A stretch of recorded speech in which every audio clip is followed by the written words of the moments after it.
Breaking news Hydraa కూల్చివేతలకు సంబంధించిన breaking news ఇది. హైడ్రా కూల్చివేతలతో రోడ్డును పడ్డ బాధితులు ధర్నా చేస్తున్నారు. ఈ ధర్నా ఇప్పుడు ఉద్రిక్తంగా మారింది. తమకు న్యాయం చేయాలి అంటూ లంగర్ హౌస్ ఠాణా పరిధిలో రింగ్ రోడ్డుపై బైఠాయించారు డిఫెన్స్ కాలనీ వాసులు. కిలోమీటర్ల మేర వాహనాలు నిలిచిపోయాయి. తమకు అన్యాయం చేస్తున్నారు అని స్థానికులు అంటున్నారు. సంఘటనా స్థలానికి పోలీసులు భారీగా చేరుకున్నారు. ఎంత నచ్చ చెప్పినా వినకుండా రోడ్డుపైనే బాధితులు బైఠాయించారు. తొలుత హైడ్రా కూల్చివేతలు బడాబాబుల వరకు వెళ్ళినప్పుడు అందరూ కూడా సంతోషించారు కూల్చివేయాలి అంటూ. తర్వాత సామాన్యుల దగ్గరకు వచ్చేసరికి సామాన్యులంతా ఇప్పుడు రోడ్డెక్కారు. కూల్చివేతలు ఆపాలి, మాకు న్యాయం జరపాలి అంటూ వాళ్ళు ప్లకార్డులు బ్యానర్లు పట్టుకుని నినాదాలు చేస్తూ ఉన్నారు. దీంతో ట్రాఫిక్ జామ్ అవుతుంది. పోలీసులు నచ్చజెప్పిన బాధితులు ధర్నా చేస్తూ ముందుకే వెళ్తూ ఉన్నారు. ఈ నేపథ్యంలో అక్కడ కొంత హైటెన్షన్ వాతావరణం నెలకొంది. బాధితులు హైడ్రా కూల్చివేతలతో రోడ్డున పడ్డాము అంటూ బాధితులు చేస్తున్న ధర్నాన్ని ఇప్పుడు మనం ఆర్టీవీ స్క్రీన్ పైన చూస్తున్నాం. లంగర్ హౌస్ ఠాణా పరిధిలో రింగ్ రోడ్డుపై బైఠాయించారు డిఫెన్స్ కాలనీ వాసులు. ప్రస్తుతం బాధితులు ధర్నా చేస్తున్న ప్రదేశం దగ్గర నుంచి మరింత సమాచారం మా ప్రతినిధి సాగర్ అందిస్తారు. ఒకసారి సాగర్తో మాట్లాడే ముందు బాధితులు చేస్తున్న నినాదాలు ఏంటో ఒకసారి విందాం.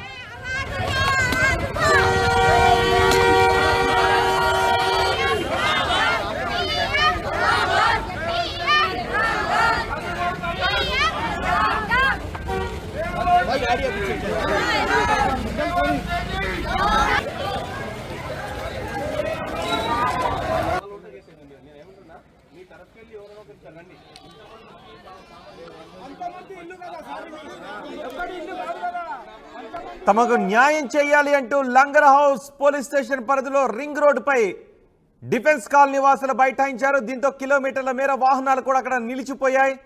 తమకు అన్యాయం చేస్తున్నారు అంటూ స్థానికులు చెప్తున్నారు. ఆందోళన చేస్తున్న ప్రదేశం దగ్గర నుంచి మరింత సమాచారం మా ప్రతినిధి సాగర్ అందిస్తారు. సాగర్, ఏంటి వారి డిమాండ్? అధికారులు ఏం చెప్తూ ఉన్నారు ఆందోళన నేపథ్యంలో?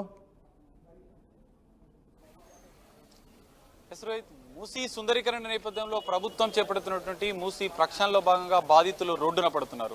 తమ జీవితాలు, తమ బతుకులు ప్రభుత్వం సుందరీకరణ పేరుతో నాశనం చేస్తుందంటూ వాళ్ళు ఆవేదన వ్యక్తం చేస్తున్న పరిస్థితి. ఇప్పటికే బాధితులు మా జీవనాధారం కోల్పోతున్నామంటూ రోడ్లపైకి వచ్చి ధర్నాలు చేస్తున్నారు. ప్రస్తుతం మనం గోల్కొండ ఎంఆర్ఓ ఆఫీస్, అంటే ఎంఆర్ఓ ప్రభుత్వ కార్యాలయాలకు సర్వే చేస్తున్న అధికారులను కూడా వాళ్ళు వచ్చి నిలదీస్తున్న పరిస్థితి కనిపిస్తుంది. ప్రస్తుతం మనం కొంతమంది బాధితులతో ఉన్నాం, వారితో మాట్లాడే ప్రయత్నం చేద్దాం.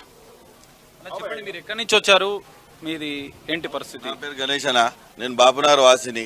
మొత్తం లంగరోజ్ వాసులు మొత్తం ఈడ ఆశాం నగర్కి వెళ్ళి బాపునగర్, అంబేద్కర్ నగర్, మన రామ్దేవ్ కూడా మొత్తం హైదరాబాద్ ఈ ఏరియా మొత్తం ఇల్లు కూలగొడుతురు. ఎందుకంటే మూసీ ఇళ్ళే తీసుకుంటున్నాం. మూసీలో అంటే బఫర్ నుంచి బఫర్ జోన్ అంటారు, మళ్ళీ ఎఫ్టీఎల్ అంటుండ్రు. ఎఫ్టీఎల్ అంటే మా ముంగడ వచ్చి ఇంతవరకు కొలిసింది లేదు, చేసింది లేదు. ఖాళీ వచ్చి మా ఇల్లు కూలగొడతాం ఆర్ఎఫ్బి అని వేసుకుంటా నంబర్ వేసుకుంటా పోతే ఎవరు బాధితులు? మేమందరం పుట్టినాం, ఈడ పెరిగినాం, చస్తాం ఈయనే. మా పిల్లలు చిన్నగా ఉన్నారు, ఇప్పుడు స్కూల్ చదువుతారు. ఏడికి పోవాలి?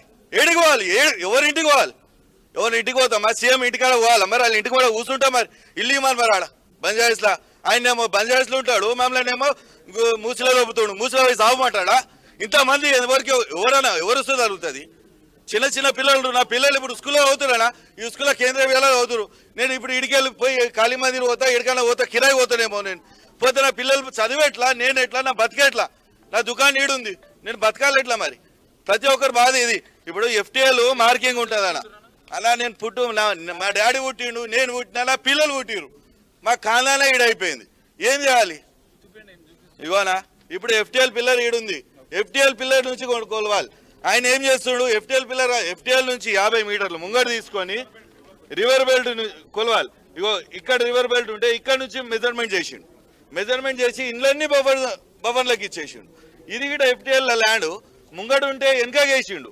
ఇగో ఇవన్నీ ఇండ్లు పోతున్నాయి. ఇవన్నీ ఎవరునా? మొన్న ఇండ్లు కట్టుకోరు. అప్పుడు పర్మిషన్ ఎట్లా ఇచ్చిర్రు? ఎంఆర్ఓ ఎట్లా చేసిండు?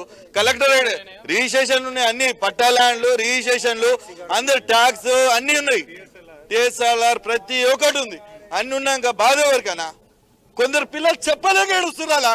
ఇంట్లో ఆడవాళ్ళు అయితే రాత్రి పోయి నిద్ర లేదు, ఏడుస్తుర్రు, తింటలేరు. మాకు ఏం చేయాలి? ఏడవి కావాలి. ప్రతి ఒక్కరు బాధ ఇదే. చెప్పలేక కాళ్ళు చేతులు అనుకుంటా మాట్లాడుతుంటే మాకు పొద్దుగాల నుంచి బుక్క నీళ్ళు తిరుగుతున్నాం. ధర్నాన్ని ఇర్నాన్ని ఎవరు కడగాలి? మా గోస ఎవరికి చెప్పాలి? ఏ మినిస్టర్ రాడు, ఏ ఎమ్మెల్యే రాడు, ఎవరు రారు వీడికి. ఎవరికి పోయి క్లాస్మేట్ మేడంకి ఇస్తా గిట, మేడం గిట ఒక్క మాటలే నాకు తెలియదు సంబంధం. మూసీ రివర్ కూడా ఆడుంది తారాక. నిన్న సర్వేకు ఎంఆర్ఓ వచ్చింది, సర్వే చేసింది అంటారు. మరి వాళ్ళు వచ్చి మీరు కలిసే ప్రయత్నం చేశారా? ఏమంటున్నారు అధికారులు? మేము కలిసే ప్రయత్నం చేసినాం. మేడం ఇప్పుడు అంటుంది తీసుకుంటా అని. ఇంతవరకు నిన్న పోయి ఇస్తే 25వ తారీఖు ఇస్తే నాకు సంబంధం లేదన్నది. ఏడేమన్నది, ఒకటి తార్నాక ఆఫీస్లా, ఒకటి మా సెప్టెంక్ ఆఫీస్లా. అక్కడ మా సంబంధం, మాకు ఇక్కడ సంబంధం లేదన్నది. ఇప్పుడు గట్టిగా వచ్చే అందరు పబ్లిక్ వచ్చాడు కల్లా అప్పుడు ఓకే అంటుంది, ఇప్పుడు తీసుకుంటుంది మేడం. ఇగో చూడండి రోహిత్, మనం ఒకసారి చూడొచ్చు ఇక్కడ. అంటే ఇప్పటికే ప్రభుత్వం ఈ మూసీ నదికి సంబంధించినటువంటి వైశాల్యాన్ని తెలుపలేదు. FTL బఫర్ జోన్ ఎంతవరకు ఉంటుంది అనేది కూడా స్పష్టంగా మెన్షన్ చేయలేదు. కానీ బాధితులు చెప్తున్నారు క్లియర్ గా మ్యాప్ ప్రకారం ఈ రెడ్ మార్క్ వచ్చేసి మూసీ రివర్ బెడ్ అని చెప్తున్నారు. ఇక్కడి నుంచి మార్కింగ్ చేయాలి, కానీ ఇక్కడ మనకు ఇక్కడ ఈ గ్రీన్ లైన్ నుంచి మార్కింగ్ చేయాల్సి ఉంటే రెడ్ లైన్ ఇక్కడ నుంచి మార్కింగ్ చేశారు. దానివల్ల ఇక్కడ వరకు తమ ఇండ్లు పూర్తిగా కోల్పోతున్నామని చెప్తున్న పరిస్థితి. మనం మార్కింగ్ ని చూడొచ్చు. FTL కి సంబంధించినటువంటి ఇండ్లు పూర్తిగా మూసీ రివర్ బెడ్ లోనే ఉన్నట్టు చూపిస్తున్నారు. జనరల్ గా వీళ్ళు చెప్తున్న విషయం ప్రకారం ఈ రెడ్ లైన్ వరకు అనేది మూసీ రివర్ బెడ్ ఉంటుంది. కానీ అధికారులు తప్పుడు సమాచారం ఇస్తున్నారని చెప్పి వీరు ఆరోపిస్తున్న పరిస్థితి. ఈ బ్లూ లైన్ వరకు వీరు మార్కింగ్ చేశారు అధికారులు. అందువల్లనే మేము అధికారులకు మా గోడు వెళ్ళబోసుకుంటున్నామని చెప్తున్న పరిస్థితి. ఖచ్చితంగా ఇక్కడ మనకు ఒక అంశాన్ని పరిశీలించవచ్చు. మూసీ నదికి సంబంధించినటువంటి వైశాల్యం ఎంత అనేది ఇప్పటివరకు అధికారులు వెల్లడించలేదు. అసలు FTL buffer zone river bed తో పాటు FTL బఫర్ జోన్ ఎన్ని మీటర్ల వరకు వస్తుందని ఇప్పటివరకు అధికారులు క్లియర్ గా నిర్ధారించలేదు. నిర్ధారించకుండానే సర్వే చేస్తే మేము ఎట్టుపోవాలి అంటూ వాళ్ళు ఆందోళన వ్యక్తం చేస్తున్నారు. మరికొంతమంది బాధితులను అడుగుదాం. ఇంకొక విషయము, ఏదైతే ఎంఆర్ఓ కానీ ఎవరైనా వచ్చినా కూడా ఏదైతే రెడ్ మార్క్ వేస్తున్నారో, రెడ్ మార్క్ వేస్తే దానికి ఒకటి అసలు ఒక ఇండ్లు ఉన్న వాళ్ళకు కనీసం పిలిచి చెప్పడం కానీ ఏం లేదు. రెడ్ మార్క్ వేస్తున్నారు, 2 days కాల్ చేయాలి, లేకపోతే గులగొట్టేస్తాం. ఇది ఎట్లా? ఇది ప్రభుత్వం ఎట్లా? ఇది సాధ్యమయ్యే పని నా చెప్పు. ఇది కాదు. ఇంకోటి సర్వే కూడా ఇది ఎప్పుడు చేసిరో ఏమో, ఇప్పటిది సర్వే కాదు ఇది. నేను అనుకుంటా 2015-16 చేసిన సర్వే. ఆ సర్వే ఎట్లా చేసిరో మళ్ళీ ఏందో తెలియదు. మేమేమంటున్నాం అంటే ఇక్కడ ఉన్న బాధితులమంతా ఏమంటున్నాం అంటే మళ్ళీ కొత్త సర్వే చేయండి. ఇప్పుడు నువ్వు 2 రోజులలో గుల్లగొట్టి నువ్వు 2 రోజులలో కట్టవు కదా. నువ్వు షాపింగ్ కాంప్లెక్స్ కడుతున్నావచ్చు, ఏదైనా చేస్తున్నావచ్చు, ఓకే, దాని గురించి అంటలేం. కానీ దానికి ఒక పేదలకు నువ్వు బాధ పెట్టుకుంటా, అన్యాయంగా గులగొట్టుకుంటా. ఇప్పుడు ఎవరైనా కూడా ఇల్లు కట్టుకోవాలంటే వాడు లోన్ తీసుకొని కట్టుకుంటాడు, అప్పులు చేసి కట్టుకుంటాడు. ఒక ఇల్లు కట్టాలంటే మామూలు విషయం కాదు హైదరాబాద్లో. నువ్వు అట్లాంటిది నీకు అన్ని తెలిసినా కూడా నువ్వు వచ్చి నేను గులగొట్టేస్తా అంటున్నావు. ఓకే, దానికి టైం కావాలి, టైం ఇవ్వాలి. నువ్వు టైం ఇస్తే వాళ్ళు కూడా ఏదైనా చేసుకుంటారు. ఇంకొక విషయము, ఇప్పుడు ఇది గవర్నమెంట్ ల్యాండ్ కాదు, మూసీ రివర్ ల్యాండ్ కాదు, అంతా పట్టా ల్యాండ్. ఇది డబ్బులు ఇచ్చి కొనుక్కున్నారు. ఇప్పుడు కాదు, 40-50 ఏళ్ళ ముందు కట్టురు. ప్రతి సంవత్సరం ట్యాక్స్ కడుతున్నామా, నల్ల బిల్లు కడుతున్నామా అని. మళ్ళీ సబ్ రిజిస్ట్రేషన్ ఎట్లా చేసిండు చెప్పండి? ఎట్లా చేసిండు? గత ప్రభుత్వం ఉండే అందరు ఉండే. మళ్ళీ ఇప్పుడు ఆడ ఏదైతే మూసీ దగ్గర ఏదైతే ఒక బెడ్ కట్టారు, కంపౌండ్ వాల్ బెడ్ కట్టారు. అది ఇప్పుడు కాదు, 15 ఏళ్ళ ముందు, 15 సంవత్సరాల ముందు బెడ్ కట్టారు. ఎందుకు కట్టారు? అది వాటర్ ఇంతవరకు వస్తుందని. ఆ బెడ్ ఏడో ఉంది, అక్కడ ఎవరు ఇన్లే లేవు అసలు. ఆడికెళ్ళి 50 మీటర్లు అంటే అసలు ఏ అవసరం ఏముంది? అంతవరకు వాటరే రావు. హైదరాబాద్ లో సరిగా వాటరే వస్తలేవు. మీకు కూడా ఇప్పుడు ఇళ్లకు వాటర్ వచ్చినప్పుడు, వరదలు వచ్చినప్పుడు మీ ఇళ్లకు నీళ్లు రావు. 50 ఏళ్ల నుంచి మేము ఉంటున్నాము, ఏ రోజు కూడా వాటర్ రానే లేదు. విన్నావా? ఆ సమస్యనే లేదు. అర్థమైందా? అయితే ఇప్పుడు అదొక ప్రాబ్లం. ఇంకోటి, ఇప్పుడు 4 ఇంట్లో 4 ఫ్యామిలీలు ఉంటాయి, 4 ఫ్యామిలీలు ఉంటాయి. ఒక డబుల్ బెడ్రూమ్ ఇల్లు ఇస్తా అంటున్నావు. ఎందుకు ఇస్తావు? అది గత ప్రభుత్వం కట్టిన డబుల్ బెడ్రూమ్ ఇల్లు అవి. ఇప్పుడు నువ్వు కట్టి ఇప్పుడు ఇస్తేనేమో దానికి ఒక ఎంక్వైరీ చేయి, ఒక రిపోర్ట్ రాయి, ఒక ఎంఆర్ఓని పంపించి మీ ఇంట్లో ఎంతమంది ఉంటారు, ఎన్ని ఫ్యామిలీస్ ఉంటున్నాయి, ఏం సంగతి రాసి నా హిసాబ్తో. ఇంకోటి, ఇప్పుడు 100 గజాలు ఉన్నవానికి 100 గజాలు, 50 గజాలు ఉన్నవానికి 50 గజాలు. నువ్వు అట్లా లేదు, నేను గులగొట్టేస్తా అంటే గులగొట్టు ఈజీ, కానీ కట్టుకోవడం ఎంత కష్టం. గరీబోళ్ళకు నువ్వు ఇట్లా సతాంసవు. అన్ని కులాలు ఉన్నారు, గరీబోళ్ళు ఉన్నారు, దళితులు ఉన్నారు, మైనారిటీస్ పిల్లలు ఉన్నారు, పాపం చిన్న చిన్న వ్యాపారం చేసుకునే ఉన్నారు. ఇప్పుడు ఎగ్జామ్ టైం పిల్లలకు, ఇప్పుడు ఎగ్జామ్ టైం. నువ్వు ఇక్కడ ఇల్లు గులగొట్టేసి 2 రోజులలో నేను ఇబ్రహీంపట్నం ఇస్తా, నేను ఆడిస్తా అంటే పిల్లల స్కూల్ ఉంది అంటే నువ్వు పిల్లల భవిష్యత్తు ఖరాబ్ చేస్తావా? ఇది ఏంది పద్ధతి? ఇది చెప్పండి. ఆలోచన చేయాలి. ప్రభుత్వం అన్నప్పుడు పేదలకు నువ్వు అది ఇందిరమ్మ రాజ్యం అని అన్నారు. ఇందిరమ్మ ఎప్పుడు కూడా రోటీ కపడా ఆరు మకానా అని చెప్పేసి గరీబులకు సహకరించుకుంటూ వచ్చింది. నువ్వు ప్రభుత్వం నువ్వు మంచి చేస్తావు అని చేస్తే నువ్వు మొత్తం పార్టీ పేరంతా ఖరాబ్ చేసేస్తావు నువ్వు. మేనిఫెస్టోలో ఏ రోజు కూడా నువ్వు చెప్పలేవు, ఏం చేయలేవు. సుందరీకరణ చేస్తా, అది చేస్తా, ఇది చేస్తా అని. చేస్తే చేయండి, కాదంటలేం. కానీ అందులో లేని వాళ్ళకు ఇబ్బంది పెడుతున్నావు కదా. అందులో లేనే లేరు, బఫర్ జోన్లో లేరు, అందులో ఎల్టీఎఫ్లో లేదు, ఏం లేదు. అనవసరంగా నువ్వు ఇప్పుడు సుందరీకరణ చేస్తా అని గరీబులు ఎంత కష్టపడి ఇల్లు కట్టుకున్నారు పాపం. ఇంకా లోన్లు తీసుకొని లోన్లు కట్టుకోలేని పరిస్థితులు, వాళ్ళు ఊరేసుకొని చచ్చిపోతారు. చిన్న ఇప్పుడు ఓల్డ్ ఏజ్ వాళ్ళు రాత్రి అంతా నిద్రపోతలేరు. వాళ్ళకి ఏమన్నా కావచ్చు. అంత అవసరమా ఇప్పుడు? అంత అవసరం. ప్రభుత్వం ఏం కోరుతున్నా మరి, ఏం చేయాలి? పరిష్కారం ఏం లేదు. మేము ఇక్కడనే ఉంటాము, పట్టా ల్యాండ్ ఇది, రిజిస్ట్రేషన్ చేసుకున్నాము. నీకు గవర్నమెంట్ ల్యాండ్లో కట్టుకున్న వాళ్ళు ఉంటే నువ్వు దానికి ఏమైనా యాక్షన్ తీసుకోండి. పట్టా ల్యాండ్ కాబట్టి మేము పోయే ప్రసక్తే లేదు. మేము ఇక్కడనే ఉంటాము, ఏది ఏమైనా కూడా ఇక్కడనే ఉంటాము. సావనైనా చేస్తాం కానీ పోయే ప్రసక్తి లేదు. అది చేసే పద్ధతి అయితే బాగలేదు ప్రభుత్వంది. అని ఒకటి, ఇప్పుడు డబుల్ బెడ్రూమ్ ఇస్తాము బాధితులకు అని చెప్పి ప్రభుత్వం చెప్తుంది, అధికారులు చెప్తున్నారు. మరి ఇది సమస్యకు పరిష్కారం అవుతుందా? ఎంతమంది వందలాది మంది మూసి పరివాహక ప్రాంతాల్లో బీదలు ఉన్నారు, మధ్యతరగతి ఉన్నారు. వాళ్ళకు రోజు కూలి పని చేస్తే కానీ వాళ్ళ బతుకులు నడవు. మరి వాళ్ళకి ఏం చెప్తారు మీరు? నాది ఒకటే రిక్వెస్ట్ సీఎం గారితోని. నేనేమంటున్నా అంటే ఫస్ట్ రీసర్వే చేయాలి. రీసర్వే చేసిన తర్వాత ఎవరిది ఉన్నది, ఎంత ఉన్నది, ఎట్లా ఉన్నది, వాళ్ళు ఎప్పటి నుంచి కొన్నారు, ఏ విధంగా ఉన్నారు అంటానని రీసర్వే చేసిన తర్వాత ఏ ఫ్యామిలీకి ఎంత ఉందో డబ్బులు కూడా ఇవ్వాలి, వాళ్ళ జగ కూడా చూపెట్టాలి ఫస్ట్. లేదంటానంటే వాళ్ళది ఉన్నది రీసర్వేలకు ఇట్లా లేదని అనుకుంటే వాళ్ళకి ఎక్కడున్నారో అక్కడనే నివసించాలి. నువ్వు డెవలప్మెంట్ చేస్తున్నావు అంటానంటే 1000 మంది ప్రాణాలు తీసి నువ్వు డెవలప్మెంట్ చేయాలని ఏం లేదు హైదరాబాద్లో. రేవంత్ రెడ్డి గారు, నేను నీతో రిక్వెస్ట్ ఏం చేస్తున్నా అంటే, నువ్వు కూడా పేద కుటుంబం నుంచి పైకి వచ్చిన ఆయన అంటున్నావు. నువ్వు గత ప్రభుత్వాల మీద నువ్వు ఏదో మనసులో పెట్టుకొని మాతేం చేస్తున్నావు. ఇది అన్యాయం. ముందు ఉన్న వాళ్ళే కూల్చినాక చేసినాక పేదవాళ్ళే ఎవరు ఉన్నావో లాస్ట్కు నువ్వు సర్వే చేసినాక మేమంతా ఒప్పుకుంటాం. పెద్దవాళ్ళే అంటే ఎవరి కూల్చోమంటారు? అందరు చాలా పెద్ద వాళ్ళు ఉన్నారు, పెద్దవాళ్ళు అందరు ఉన్నారు, ఆయనకు తెలుసు. అది ఉన్న వాళ్ళే తీయండి. చెప్పండి, ఎవరు అనుకుంటున్నారు అంటే, కొన్ని ఇప్పుడు హైడ్రా కూడా కూల్చివేతల పరం కొనసాగుతుంది. రాజకీయ నాయకులై పెద్ద కన్స్ట్రక్షన్స్ వాళ్ళవి కూడా ఉన్నాయి. మరి మీరు ఏం డిమాండ్ చేస్తున్నారు? ఇప్పుడు మూసీ నది బాధితుల మీదకి బుల్డోజర్లు వస్తున్నాయి, కూల్చివేస్తాము, ఇండ్లు అన్ని కూల్చేస్తామని చెప్పి, సుందరీకరణ చేస్తామని చెప్పి ప్రభుత్వం అంటుంది. మీరు ఏం చెప్తారు? సుందరీకరణ ఎవరికి 10 మంది ఇండ్లు కూల్చేసి సుందరీకరణ చేస్తే అందరిది కాదు. ఇది ఉన్న దానిలో ఇక్కడ ఏదైతే ఉందో రివర్స్ది అది ఉన్న దానిలో, అది కాకుండా ఇంకా నువ్వు వచ్చి 1000 మంది ఇండ్లు కూలగొట్టి నేను కట్టిస్తా, నేను చేస్తాను అంటే అది కుదరది. అట్లా కాదు. కావాలంటే దానికి ఏదన్నా సర్వే చేయండి. సర్వే చేసిన తర్వాత పేదవాళ్ళ ఇండ్లకు ముందు ఇవ్వండి. చేసినాక దాని తర్వాత మీరు కూల్చండి. లేదంటానంటే అసలు కూల్చే అవసరమే లేదు గవర్నమెంట్ది.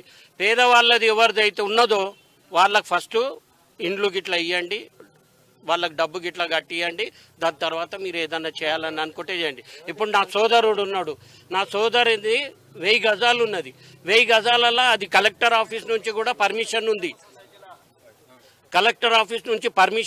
ఆయనది మొత్తం ఉన్నది, ప్రతి ఒక్కటి ఉన్నది. ఆయన దగ్గర పర్మిషన్ ఉంది, ప్రతి ఒక్కటి ఉన్నది. ఇప్పుడు ఆయనది కూలుస్తాని రెడ్ మార్క్ వేసారు, రెడ్ మార్క్ వేసారు. ఇప్పుడు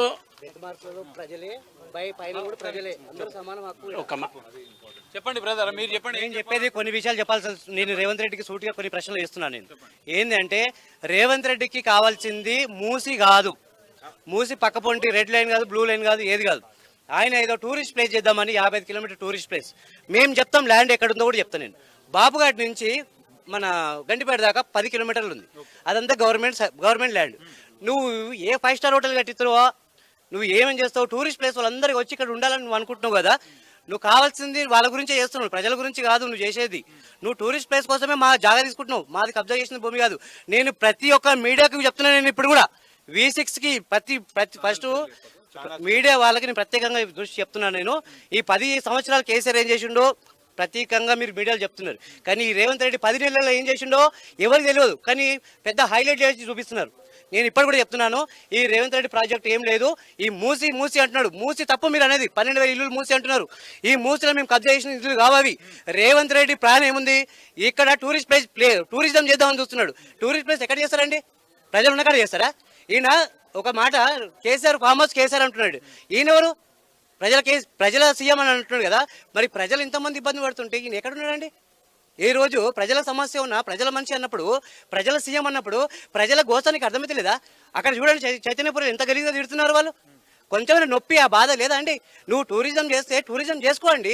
నీకు గండిపేట, ఇప్పుడు మన బాపుఘాట్ నుంచి గండిపేట దాకా చేసుకో, 10-12 కిలోమీటర్లు ఉంది, అదంతా గవర్నమెంట్ ల్యాండ్, 1000 ఎకరాలు ఉంది. అక్కడ నువ్వు టూరిజం చేసుకో, టూరిస్ట్ ప్లేస్ చేసుకో, ఏమైనా చేసుకో. ఇక్కడ ప్రజలు బతుకుతున్నారండి, సామాన్య ప్రజలు ఉన్నారు ఇక్కడ, రోజు కూలి చేసే ప్రజలండి వీళ్ళకు నువ్వు ఈ రోజు నేను బఫర్ మూసి ఈ మూసి అనే పదాన్ని మర్చిపోవాలి మీరు. ఈ మూసి మేము కబ్జా చేసుకుంది కాదు, ఇది మేము స్వతంత్ర మా అమ్మ నాన్నలు ఇప్పటివరకు కష్టకాయం చేసి ఇలా సంపాదించి మాకు ఇచ్చారు. వాళ్ళు ఇలా హార్ట్ పేషెంట్లు ఇలా ప్రతి ఇంట్లో ఎవరి ఇంట్లో గెలిచిన చూస్తే అందరు హార్ట్ పేషెంట్లు వెళ్తున్నారు. ఇప్పుడు 7,000 ఇప్పుడు సీఎం కేసీఆర్ గురించి అంతగానో మాట్లాడుతున్నావు. నువ్వు 7 లక్షల రూపాయలు కోట్లు అప్పులు చేసినాను అని చెప్తున్నావు. నువ్వు నెలకు మిత్తి ఎంత కడుతున్నావు అండి? 6,000 రూపాయలు అసలు మిత్తి కడుతున్నావు. నువ్వు దాని మీద దృష్టి పెట్టు ఫస్ట్. నువ్వు 6,000 కోట్లు నువ్వు కడుతున్నావు, నెల కట్టినావు కదా. నీకు శుద్ధశుద్ధి ఉంటే, నువ్వు ప్రజల మనిషి అయితే, నువ్వు ఒక ప్రతి ఒక్కసారి ఒక మాట చెప్తావు. నీ గరీబ్ స్కూల్లో చదివినా, నేను తెలుగు మీడియం స్కూల్లో చదివినా, గవర్నమెంట్ స్కూల్లో చదివినా. గవర్నమెంట్ స్కూల్లో నువ్వు చదివినప్పుడు గవర్నమెంట్ నీతో పాటు స్నేహితులు, నీ జూనియర్లు చినిపోయిన బట్టలతో వస్తున్నాడు. నేను కూడా చదువుకున్నా అందులోనే. చినిపోయిన బట్టలతో వచ్చినప్పుడు వాడు ఎంత సమస్యతో వచ్చినాడు. తిండి తినకపోతే గవర్నమెంట్ ఇప్పుడు తిండి కూడా పెడుతుంది.